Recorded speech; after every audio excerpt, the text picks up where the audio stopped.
Oi, eu sou Elisa Araújo e esse é o Eu Sou um Clichê. E hoje a gente tem mais uma entrevista graças à sua loja queridinha de beleza, o Shopping dos Cosméticos.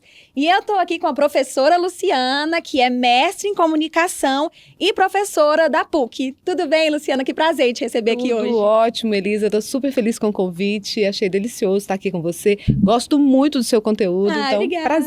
Prazer. E eu te chamei aqui pra gente falar um tema que muito me interessa, porque eu já falei sobre isso em outros conteúdos, que eu tô numa crise, porque eu vou fazer 30 anos. E, recentemente, saiu uma entrevista com a Anne Hathaway, que ela falou que quando ela iniciou a carreira dela no cinema, aos 20 anos, falaram pra ela que a carreira dela ia acabar aos 35, como se a mulher tivesse um prazo de validade no entretenimento. E aí você, como mestre em comunicação e professora também da Faculdade de Publicidade, da PUC, você acredita que isso acontece na publicidade também ou é uma coisa só reservada do cinema?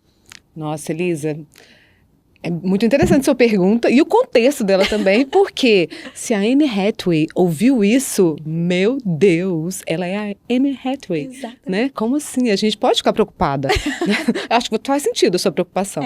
Mas, por outro lado, assim, não tem como a gente não levar em consideração de que em toda a indústria, né, de produção cinematográfica ou toda a indústria assim, da economia criativa, sim, a gente não perceba que isso não é algo que está assim, que vem como uma crítica. Ele está embutido no sistema, não é só uma crítica, está embutido no sistema.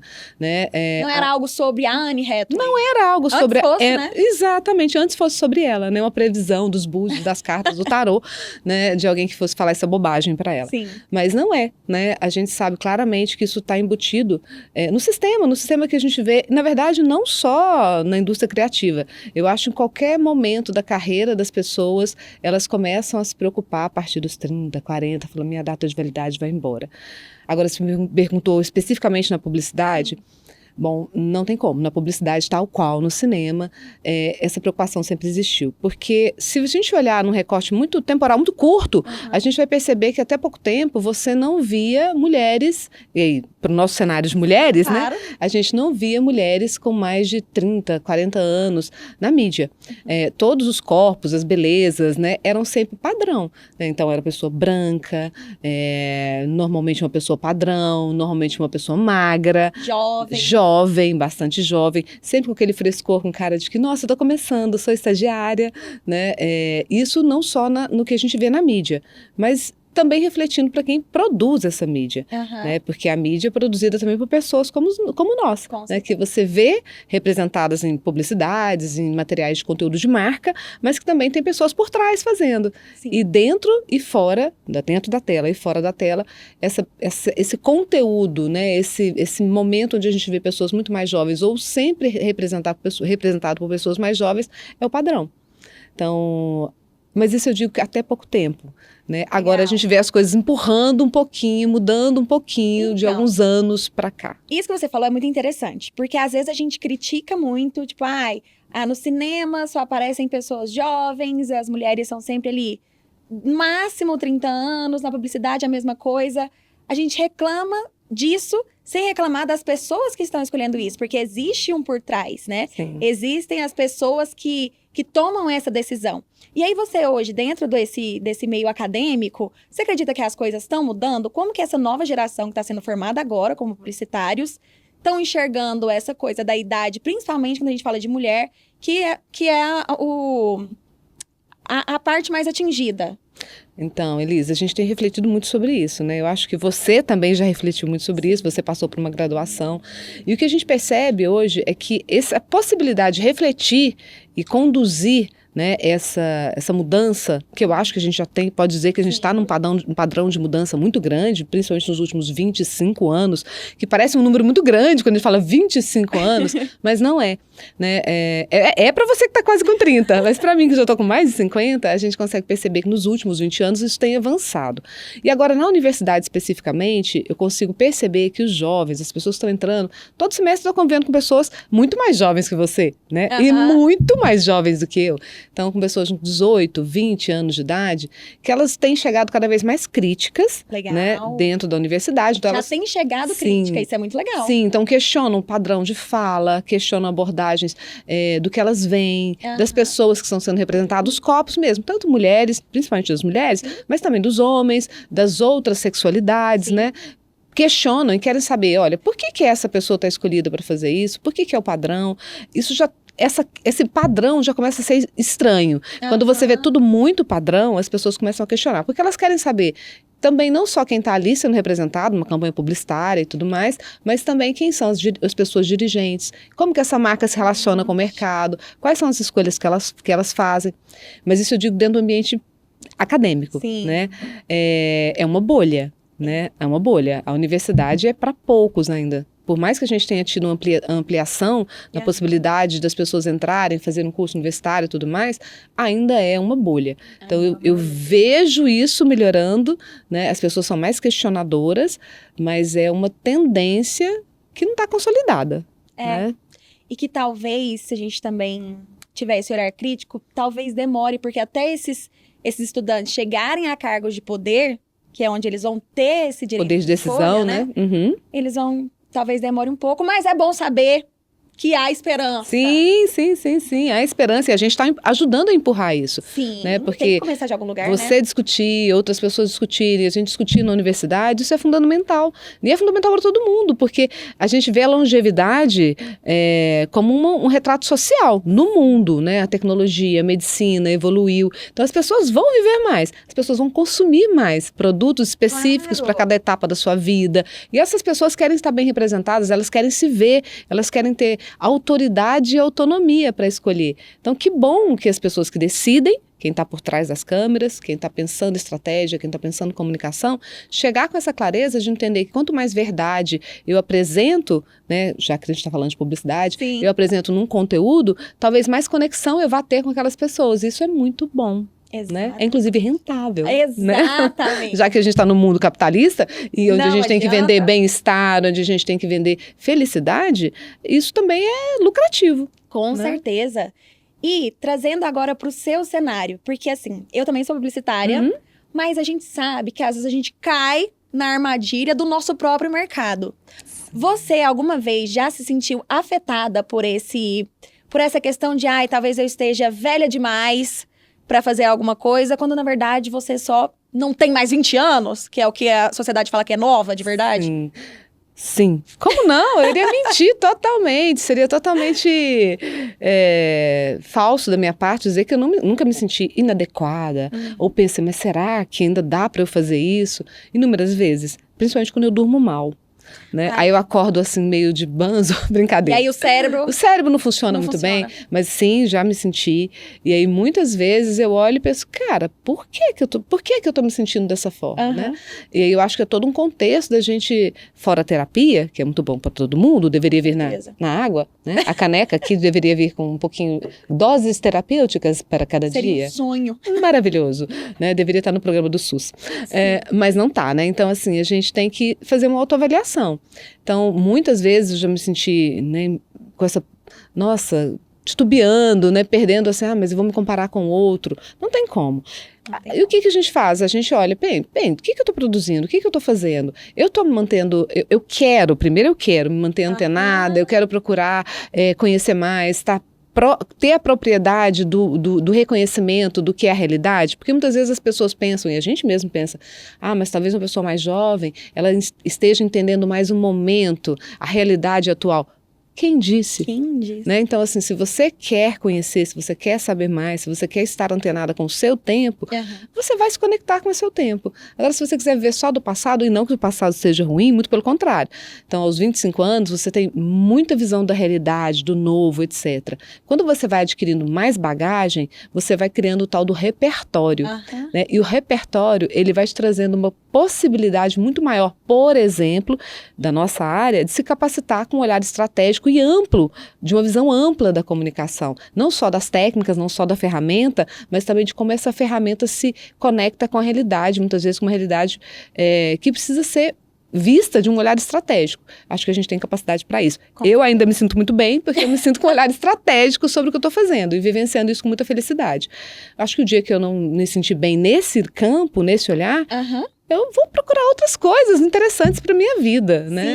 Sim, E sem achar que, nossa, agora perdi, tô velha. Eu tô velha e vou ficar velha mesmo, gente, né?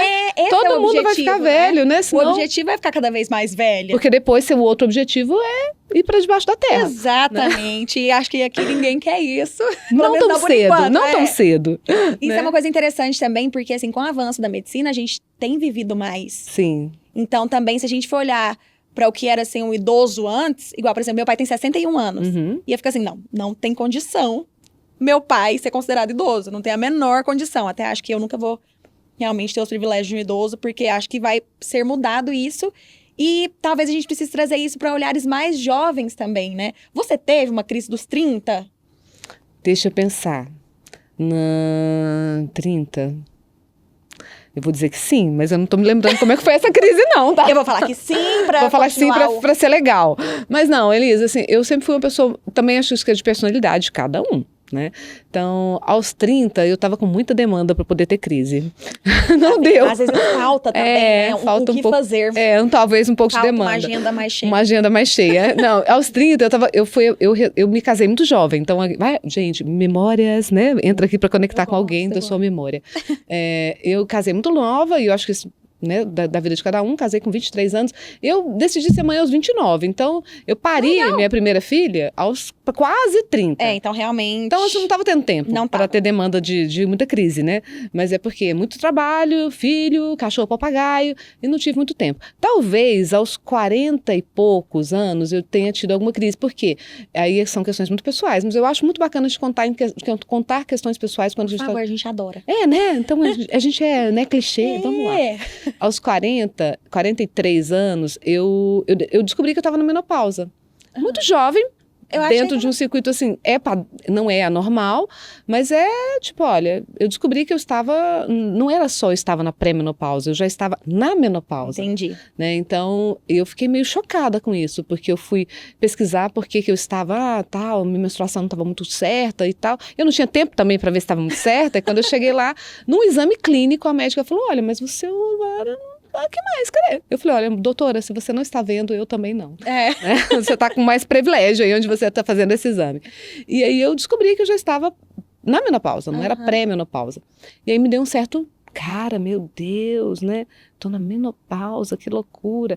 E aí me veio uma certa... Aí toda essa discussão hoje que a gente tem, inclusive, muito forte das mulheres, né? Discutindo essa questão da produtividade, do trabalho, né? Dentro desse período, né? A gente tem hoje muitas produções, muitas pessoas que produzem conteúdo sobre isso e que vão falar sobre essa temática. Me interessa, apesar de eu já ter passado por ela faz tempo, mas eu tenho muitas amigas hoje que estão nesse período. Então, eu consigo perceber que é um momento de crise, talvez mais que a dos 30. Olha, bom saber, né? Que daqui pra mulheres. Frente. Vai anotando Vai anotando. Bom, depois que passar dos 30, vem a dos 40. Mas você já tá pronta pra isso, então vai dar tudo certo.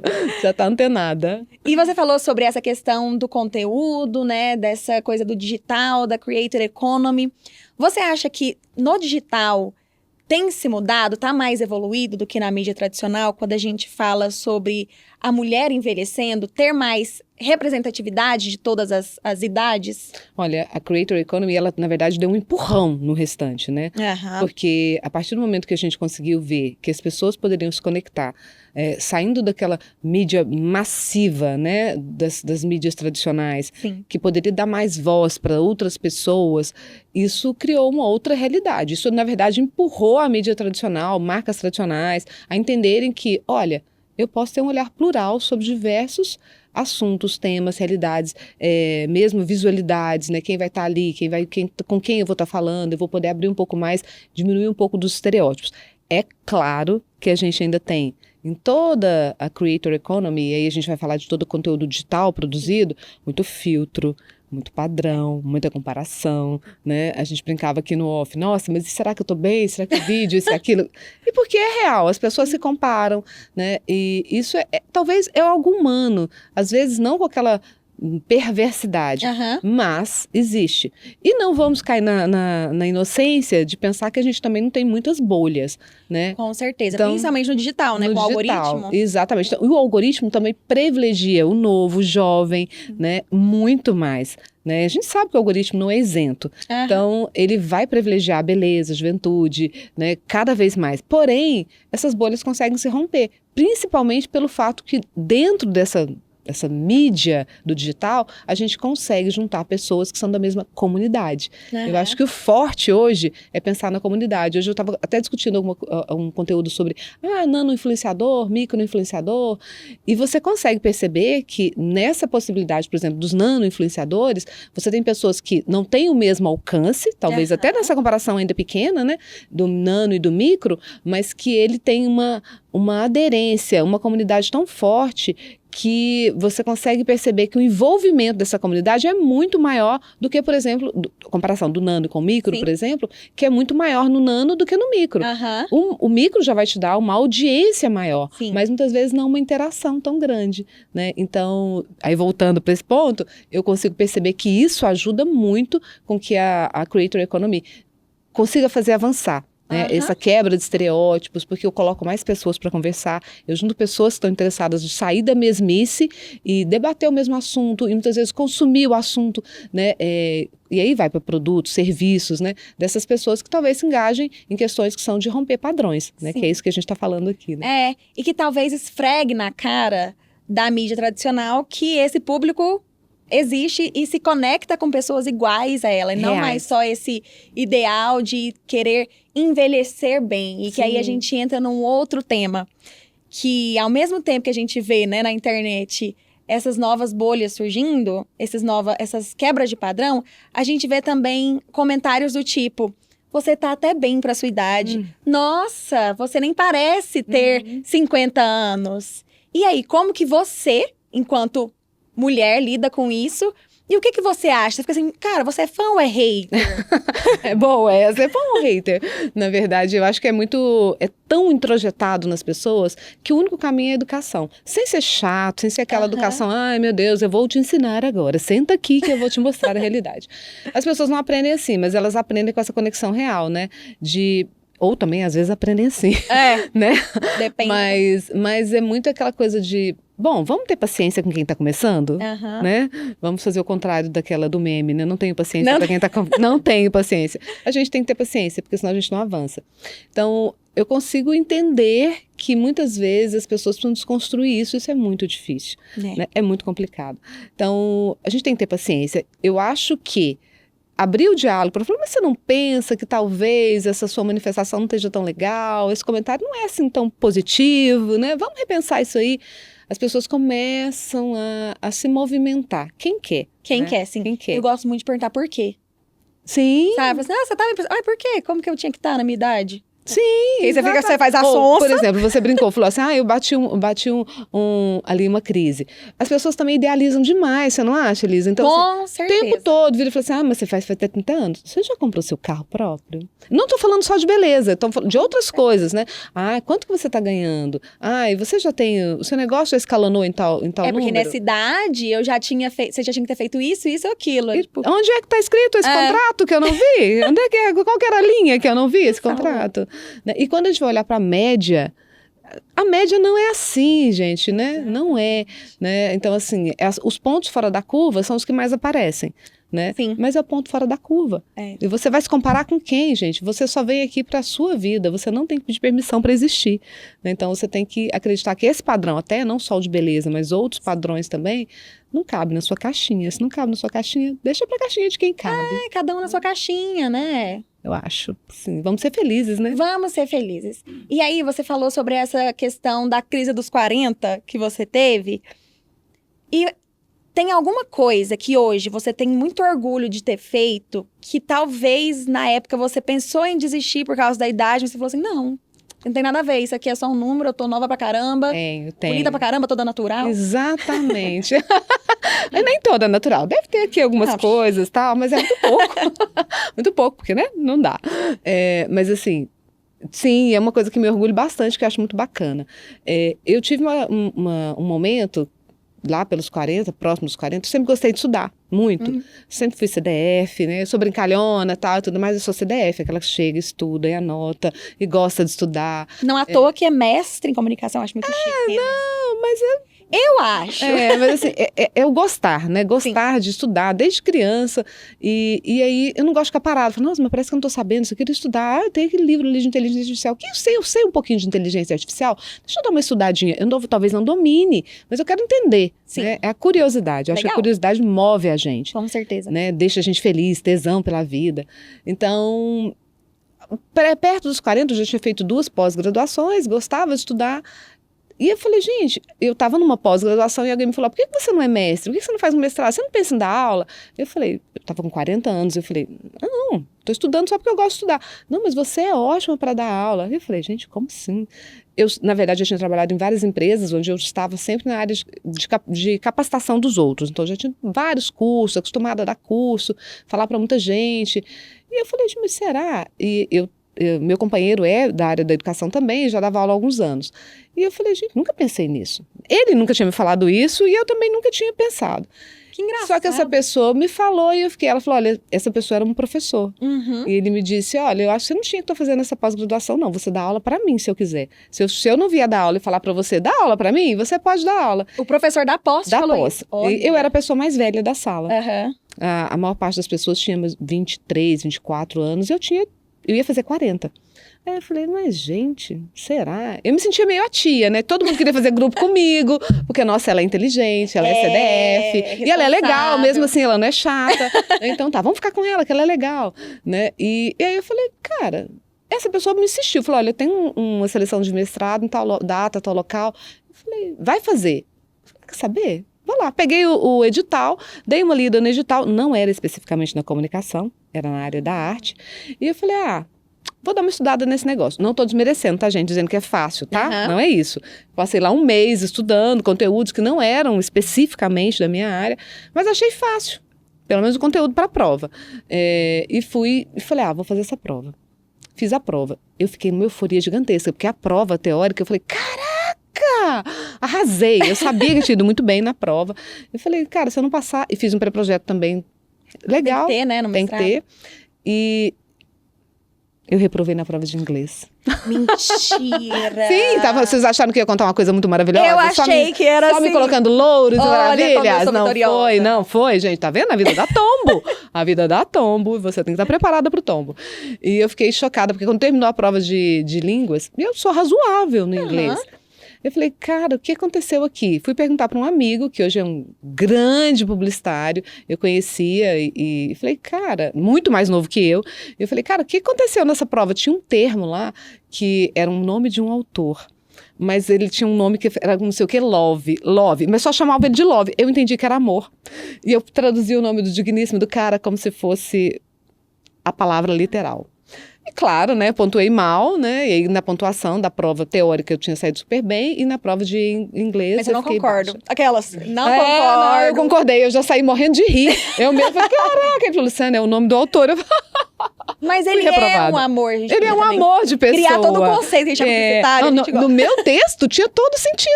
Eu consegui encaixar o amor ali direitinho. Mas não deu certo. Eles não quiseram comprar a minha ideia. Isso foi em setembro. Mas aí eu fiquei grilada, eu falei, não, tá bom, essa universidade aqui eu não passei, mas eu vou na outra. Eram as 2 da Federal. E eu falei, bom, eu vou fazer a outra. Aí era da minha área mesmo, da comunicação. Eu falei, tá, tudo bem, vou fazer o outro, porque agora virou, né, motivo de honra. Aí peguei, estudei, fiz a prova, passei super bem, super tranquilo. E no mestrado também eu era a pessoa mais velha da minha sala. Eu tinha 40 e aí as pessoas todas tinham 23, 25, talvez a mais velha tinha 30. Jovens fazendo mestrado? Muito jovens. A mais velha talvez tivesse 30 anos de idade. Eu fui aqui primeiro com 3... Aí agora eu vou contar vantagem, né? Por favor! A experiência nos dá algumas coisas boas, bacanas. Então, assim, no mestrado, nos poucos primeiros meses, como eu sou CDF, nos primeiros meses eu já estava, assim, devorando tudo, apaixonada pelo que eu estava fazendo, estava produzindo artigos, estava apresentando em congresso. E com 1 ano na qualificação, eu estava com tudo pronto.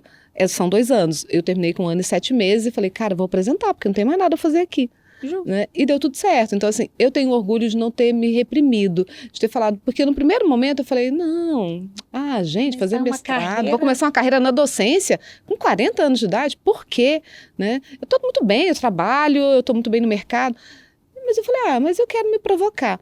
E eu me sinto muito feliz por não ter parado e não ter falado, não, gente, mas não. E eu acho que não sou a única. Tem muitas pessoas que fazem isso em diversos outros desafios.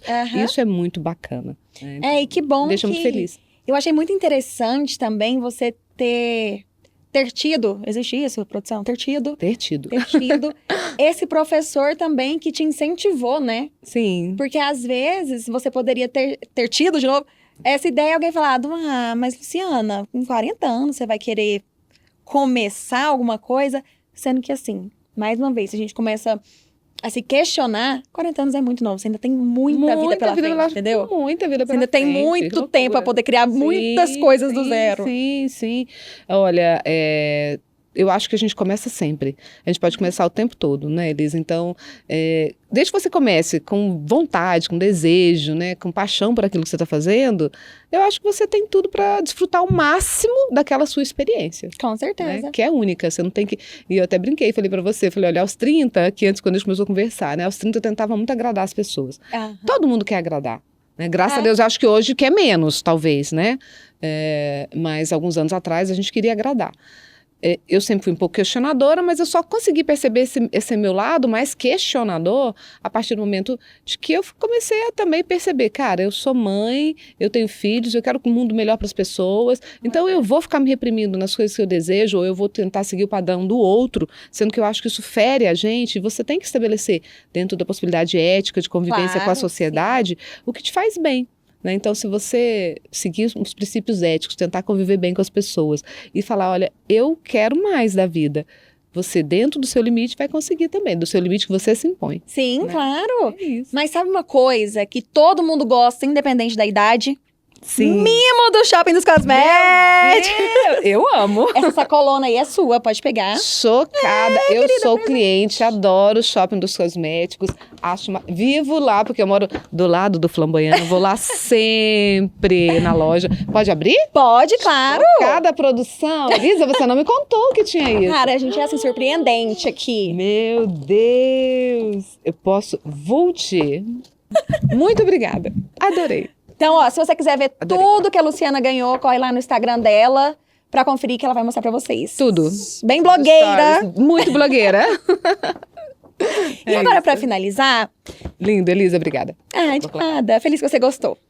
E pra gente encerrar, o que você, hoje, Luciana, de 55, né? 55. De 55 anos, diria pra Luciana de 40, que começou essa pequeninha crise com o baque da menopausa? Olha... Te peguei de surpresa de novo, Nossa, né? Totalmente. Ela veio com algo fora da pauta, Senhor Deus. O que eu faço? Olha, Elisa, talvez eu diria algo... Eu sou um pouco emocionada, tá, Elisa? Eu gosto de gente emocionada. Ótimo. Tá? Então estamos no lugar certo. Emocionado. Meu Deus, por que você não aproveita a vida? Né? Eu diria que não parar de sonhar. Eu acho que a gente só consegue se sentir vivo enquanto a gente tem um sonho. Mas não é nem um sonho, eu vou construir isso, eu quero aquilo. Sonhar em, talvez até pequenas coisas. Sonhar em poder viver melhor, em ter saúde, em conseguir amar, em conseguir... É ir emocionado, né? E vai pra poesia e tal. Não, mas é de verdade, não parar de sonhar. Eu acho que quem não tem sonho já tá com uma pá em cima. Porque... Independente da idade, né? Independente da idade. Exatamente. Excelente. Luciana, muito obrigada. Eu tô muito feliz de ter te recebido aqui. Obrigada por ter disponibilizado esse tempinho pra trocar com a gente. Eu é que te agradeço, achei ótimo, delicioso, amei, adorei todo o seu staff. Estamos de parabéns. Você viu que eles são uniformizados? Eles estão lindos, né? Maravilhosos, tá, gente? Vocês não estão vendo, mas eles estão belíssimos nos bastidores aqui, tá? Eu recomendaria uma visita. Sim. Então, beijo, gente, e até a próxima. Beijos e até a próxima.